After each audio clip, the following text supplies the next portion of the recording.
আর একটা ছেলে একটা ম্যাচ দুইটা ম্যাচ দেখে আপনি সাকিব ভাই, তামিম ভাই, মুশফিক ভাইয়ের সাথে তুলনা করে দিচ্ছেন, জিনিসটা ঠিক না। আমি যেটা মনে করি ওর ম্যান ম্যানেজমেন্ট কোয়ালিটি খুব ভালো। মাশরাফি ভাইয়ের মধ্যে যেটা ছিল, শামীম পাটোয়ারি আসলে এত ভালো বল করেছে, নিজেরও ওর প্রতি এতটা কনফিডেন্স ছিল না। না, কখনোই না। আমি মনে করি যে কারোর সাথেই কারো তুলনা করাটা ঠিক না। আলটিমেটলি সাকিব ভাই আজকে নাই, ওনার জায়গায় কেউ না কেউ তো নিবে, ওনার জায়গায় কেউ না কেউ খেলছে, তাই বলে সে সাকিব আল হাসান হয়ে যাবে না। কারণ সাকিব আল হাসানের ক্যারিয়ার 20 বছরের। আর একটা ছেলে একটা ম্যাচ দুইটা ম্যাচ দেখে আপনি সাকিব ভাই, তামিম ভাই, মুশফিক ভাইয়ের সাথে তুলনা করে দিচ্ছেন, জিনিসটা ঠিক না। আমরা আসলে অনেক সময় অনেক আর্লি অনেক কমেন্টস করে ফেলি, অনেক প্লেয়ারকে বলে ফেলি যে ওর থেকে বেটার হয়ে যাবে, আবার কোনো প্লেয়ারকে আগেই ধরে নিজে পারবে না। তো এই জিনিসগুলো ঠিক না। আমার মনে হয় যে একটা প্লেয়ারকে লং টাইম দেখে তাকে ওই স্টেজটা করে দেয়া যে ওর সেরাটাও দেখ। কারণ আলটিমেটলি সোশ্যাল মিডিয়ায় আপনি যত বড় প্লেয়ারই হন, আপনার যতই ফ্যান ফলোয়ার হোক, মাঠে যদি আপনি আপনার কাজটা ঠিক মতন করতে না পারেন, ওইটা স্থায়ী হবে না। তো সাকিব ভাই, তামিম ভাই, মুশফিক ভাই, যাই বলেন, মাশরাফি ভাই, ইনারা কিন্তু 15 বছর ধরে ওই জিনিসটা কন্টিনিউ করে অ্যাচিভ করেছে। তো আমার মনে হয় যে এই কমেন্টসগুলো না করাই ভালো। একটা প্লেয়ারকে প্লেয়ারদের আসলে মেন উদ্দেশ্যই থাকে মাঠে নিজেদের সেরাটা দেয়া, দেশকে কন্ট্রিবিউট করা। তো ওই জিনিসটা যেন সে সুস্থ স্বাভাবিকভাবে ফ্রেশ মাইন্ডে করতে পারে, এই জিনিসগুলো আমাদের হেল্প করা উচিত। না, ডেফিনেটলি এটা ওয়ার্ক করেছে। আমি খুব সারপ্রাইজড হয়েছি যে শামীম পাটোয়ারি আসলে এত ভালো বল করেছে। আমি নিজেরও ওর প্রতি এতটা কনফিডেন্স ছিল না, কারণ ওর সাথে আমি খেলেছি। তো ডেফিনেটলি ও দারুণ বোলিং করেছে। মিরাজের যেই যে ট্রিক্সটা অ্যাপ্লাই করেছে, ওটা পুরোপুরি কাজে দিয়েছে। রিসেন্টলি যেভাবে সব কিছু যাচ্ছে, খুব একটা পজিটিভ ছিল না। তো এই উইনিংটা টিমের জন্য খুব ইম্পর্টেন্ট ছিল, যে টিম হিসেবে আবার নিজেদের কনফিডেন্স ফিরে পাওয়ার জন্য খুবই বেশি ইম্পর্টেন্ট ছিল আমি মনে করি। ফিল্ডিং কেন এত মিস হচ্ছে এটা তো কোচ বলতে পারবে, বাট টু বি অনেস্ট আমরা মানে অ্যাজ এ ফিল্ডিং ইউনিট কখনোই ইন্টারন্যাশনাল লেভেলের ছিলাম না। তো ওইটা ইমপ্রুভ হতে সময় লাগবে, সব কিছু ওভারনাইট চেঞ্জ হয়ে যায় না। তো আমি শিওর যে কোচ এগুলো নিয়ে কাজ করছে।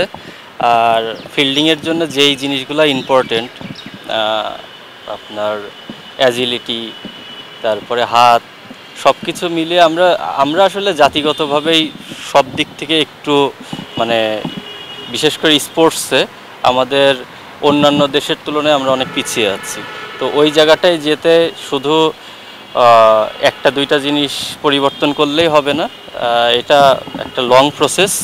আমি শিওর যে এটা নিয়ে কাজ করছে, বাট এটা যদি আপনি ইন্টারন্যাশনাল লেভেলের করতে চান, ওভারনাইট চেঞ্জ হবে না, এই জন্য সময় দিতে হবে এবং প্রপারভাবে কাজ করতে হবে। না, ও তো আসলে এজ লেভেল থেকেই ক্যাপ্টেন্সি করার হ্যাবিট আছে।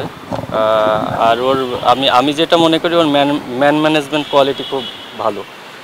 মাশরাফি ভাইয়ের মধ্যে যেটা ছিল, তো আমার মনে হয় যে ও ভালো করবে। কারণ বাংলাদেশ ক্রিকেটে চলতে গেলে শুধু নলেজ হলে হয় না, ম্যান ম্যানেজমেন্ট পার্টটাও অনেক ইম্পর্টেন্ট। কারণ অনেক আছে অনেক ভালো নলেজ, কিন্তু বাকিদের সাথে কমিউনিকেট করতে পারে না। তো আমি মনে করি ওর মধ্যে এই জিনিসটা খুব ভালো আছে। আর হচ্ছে প্লেয়ারদের কাছ থেকে 100% বের করে নেওয়ার মতন অ্যাবিলিটি আছে। তো আমি মনে করি ও ভালো করবে। না, আমরা যে ইম্প্যাক্ট বলি, এটাই ইম্প্যাক্ট।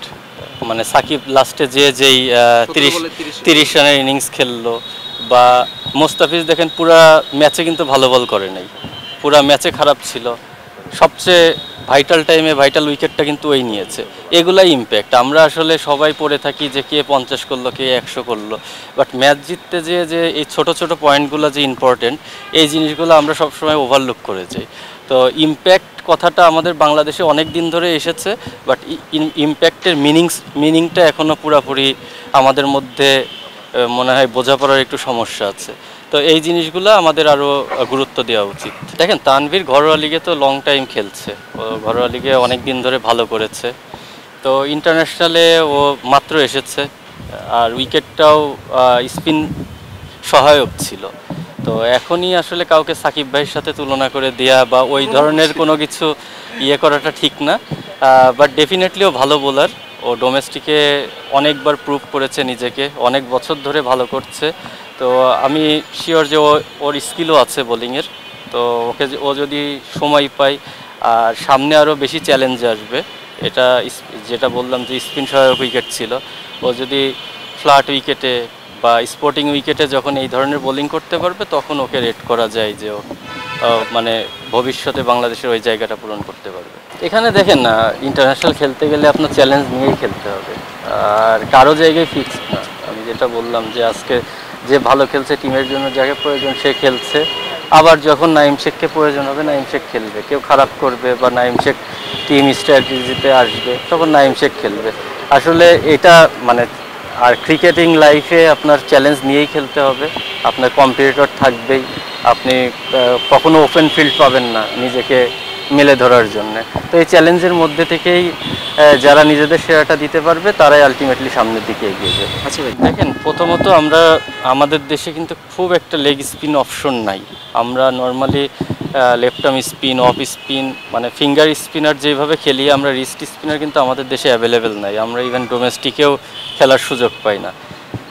তো যে জিনিসটা আমার হ্যাবিট নাই বা আমি নিয়মিত খেলি না, সেই জিনিস একটা কোয়ালিটি লেগ স্পিনার, ধরেন আপনি লেগ স্পিনের কথা বলছেন, তো আমাদের দেশে যে জিনিসটা অ্যাভেলেবেল নাই, কিন্তু আমরা খেলতে যাচ্ছি ওয়ার্ল্ডের বেস্ট লেগ স্পিনারকে, আমাদের সমস্যা হওয়াটা খুবই স্বাভাবিক।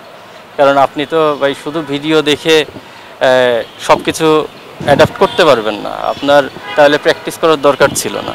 তো আমরা প্র্যাকটিসেই তো ওই ফ্যাসিলিটিটা পাচ্ছি না, ওই কোয়ালিটি বোলারটা খেলতে পারছি না, বা ম্যাচে আমরা রেগুলার লেগ স্পিনার খেলছি না। তো এই জিনিসটা সমস্যা হওয়াটাই স্বাভাবিক, বাট এটা যেন আমাদেরকে ড্যামেজ করতে না পারে সেই দিকটাই আমাদের ফোকাস করতে হবে। যে ঠিক আছে, আমরা লেগ স্পিনারের এগেনস্টে খুব একটা ভালো না, বাট আমরা ওইটা কতটুকু মিনিমাইজ করতে পারি ওই ড্যামেজটা।